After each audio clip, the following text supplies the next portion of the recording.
नमस्कार दोस्तों, कार्मिक एस्ट्रो में आपका स्वागत है। और आज हम बात करने वाले हैं उत्तरा भाद्रपद नक्षत्र की। ये 26th नक्षत्र है और इसके लॉर्ड होते हैं शनि देव और ये नक्षत्र मीन राशि में पड़ता है। इनके डीटी होते हैं नाग देवता अनंत नाग, जिनके ऊपर हमारी धरती माता टिकी हुई हैं, जिन्होंने इस धरती को अपने फन पर ले रखा है। अनंत नाग वो इनके डीटी होते हैं। इनको विष्णु की भी आराधना करनी चाहिए।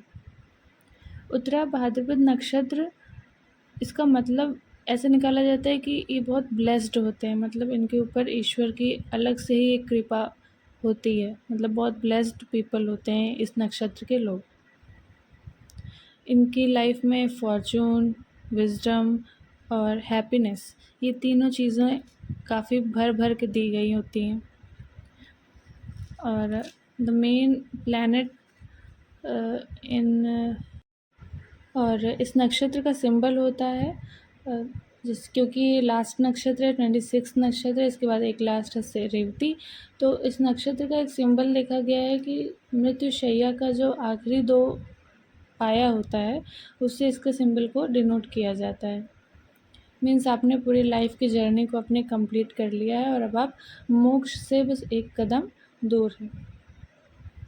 इस नक्षत्र के लोग काफ़ी शांत देखे गए हैं इन पे, क्योंकि ये नक्षत्र शनि का नक्षत्र है। तो ये रिस्पॉन्सिबल होंगे, क्योंकि शनि जो भी नक्षत्र को रूल करेगा उसको रिस्पॉन्सिबिलिटी देगा, जो भी राशि को रूल करेगा उसको रिस्पॉन्सिबिलिटी देगा, और कुंडली में जिस हाउस को रूल करेगा उस हाउस से रिलेटेड आपको रिस्पॉन्सिबिलिटी लेनी ही पड़ती है। तो इस तरीके इस नक्षत्र के लोग काफ़ी काम और रिफ़्रेशिंग एनर्जी के होते हैं। इनसे मिलकर बातचीत कर कर आपको काफ़ी हल्का महसूस होता है। इनकी वाणी बहुत अच्छी होती है, मतलब काफ़ी बात करके ना आपको हल्का-हल्का महसूस होगा, बोझिल नहीं होंगे आप बात करके, आपको इंटरेस्ट आएगा। अब इस चीज़ इनकी लाइफ में सबसे बड़ा रोल होता है प्लैनेट सैटर्न का, क्योंकि सैटर्न का नक्षत्र है। तो इनके बर्थ चार्ट में जिस तरीके का सैटर्न होगा, लाइफ भी उसी तरीके से चलेगी। अगर सैटर्न पॉजिटिव है तो लाइफ बहुत अच्छी होगी, स्मूथ होगी, गुड पर्सनैलिटी होगी, दिमाग अच्छा होगा, इनके पास दृढ़ निश्चयी होंगे, विल पावर अच्छा होगा, डेडिकेटेड होंगे, हार्ड वर्किंग होंगे और एडेप्टेबल होंगे। लाइफ में जो जैसे पड़ेगा वैसे अपने आप को फ्लेक्सिबिलिटी होगी इनके अंदर, चीज़ों के हिसाब से ढल जाना और फिर अपने गोल के लिए आगे बढ़ते रहना। और अट्रैक्टिव होंगे और दूरदृष्टि रखने वाले होंगे। शनि अपनी सारी अच्छी क्वालिटीज़ इनको देगा। शनि बहुत ही हार्ड वर्किंग तो होता ही है, लाइफ में डिलेज़ तो कराते ही हैं, रिस्पॉन्सिबिलिटीज़ तो देते ही हैं, पर जब शनि इतनी सारी चीज़ें दे रहे हैं तो साथ में वो बहुत गुड लक भी दे रहे हैं और आपको एक अच्छी हायर पोजीशन पे पहुंचा रहे हैं लाइफ में, जहां आपको पैसे तो मिल रहे हैं, साथ में मान सम्मान, इज़्ज़त और एक आपका रुतबा है समाज में। तो शनि इतना कुछ देते हैं अगर वो पॉजिटिवली प्लेस्ड हैं इनकी बर्थ चार्ट में। तो अगर सैटर्न नेगेटिव हो जाते हैं, क्योंकि इनके नक्षत्र स्वामी ही सैटर्न है, तो इस वजह से सैटर्न का बहुत इंपॉर्टेंस बढ़ जाता है इनकी लाइफ में। तो आप अनप्रिडिक्टेबल हो जाएंगे। कुछ लोग होते हैं ना कि अभी तो बहुत खुश हैं, कुछ देर बाद भाई इनको क्यों गुस्सा आ गया, क्यों चिड़चिड़े हो गए, पता नहीं, और इनसे पूछेंगे तो इन्हें भी नहीं पता। तो ये अनप्रिडिक्टेबल हो जाएंगे और इनका बिहेवियर अजीब सा होगा, बहुत ज़िद्दी हो जाएंगे। ज़िद्दी हो जाना पॉजिटिव होता है अगर आप अच्छी चीज़ के लिए ज़िद कर लें, पर इनका अगर शनि खराब है ना, तो ये गलत चीज़ों की ज़िद करेंगे कि ठीक है तुम कह रहे हो ये काम करने को, मैं नहीं करूँगा, जाओ। इस तरीके का नेचर आ जाता है। अगर सैटर्न पॉजिटिव है तो आपको मैनिपुलेटिव बनाएंगे, आप अच्छे से सामने वाले को अपने हिसाब से ढाल लेंगे, वो समझ जाएगा आपकी बातें और आपके अकॉर्डिंग काम करने को भी रेडी हो जाएगा।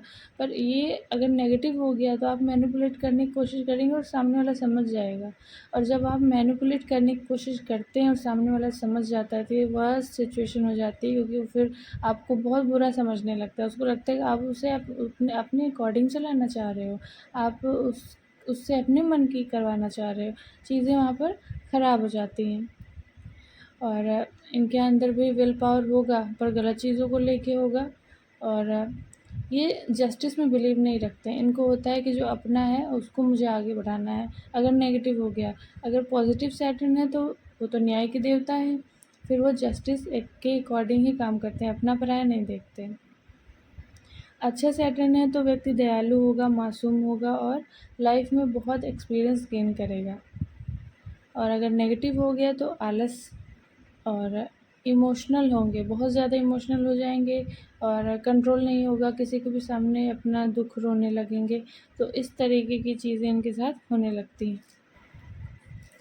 अगर बात की जाए कि जॉब क्या क्या कर सकते हैं, तो बिज़नेस में, क्योंकि एक्सपीरियंस वहाँ पे भी चाहिए होता है, कंसल्टेंसी, जज, lawyer, counselling and philosopher, saint, occult में इंटरेस्ट हो जाएगा, लाइब्रेरियन हो सकते हैं, एस्ट्रोलॉजर हो सकते हैं।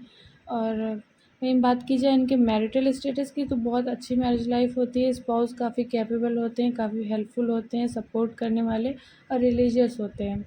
और बच्चे इनकी काफ़ी आज्ञाकारी और आगे तरक्की करने वाले होते हैं। घर से दूर रह के इनकी लाइफ बहुत अच्छी चलती है।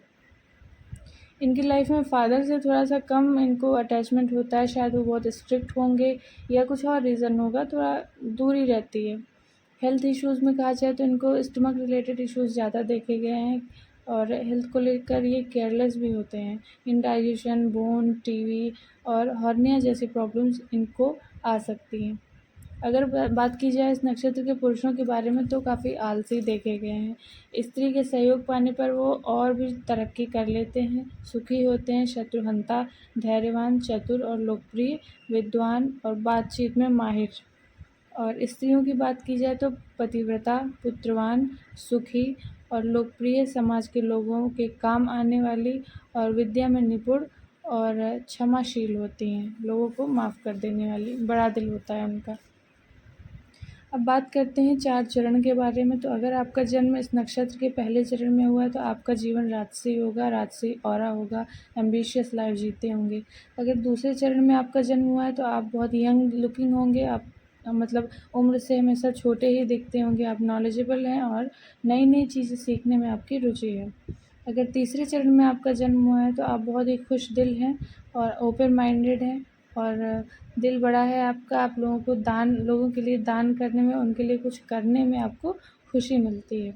अगर चौथे चरण में जन्म हुआ है तो आप शार्प माइंडेड हैं और जल्दी से लोगों को इरिटेट कर देते हैं आप मतलब हो सकता है ना कोई काम ऐसा करते हों कि लोग इरिटेट हो जाते हैं, तो वो नेचर आपका होता है। और हमेशा लाइफ में सरल रास्ते को चुनना पसंद करते हैं। आप ये नहीं देखते हैं कि कहाँ पे प्रॉफ़िट ज़्यादा है, आप ये देखते हैं कहाँ पे मैं आसानी से किस रास्ते को पार कर लूँगा, ज़्यादा मुझे प्रॉब्लम ना हो। तो ये चीज़ें देखी गई हैं। तो ये था तो उत्तरा भाद्रपद नक्षत्र के बारे में बस इतना ही। अगर आप रिलेट कर पाए हैं, आपको वीडियो अच्छा लगा है तो कमेंट करके ज़रूर बताइएगा और लाइक करिए, शेयर करिए और चैनल को भी सब्सक्राइब करिएगा। धन्यवाद।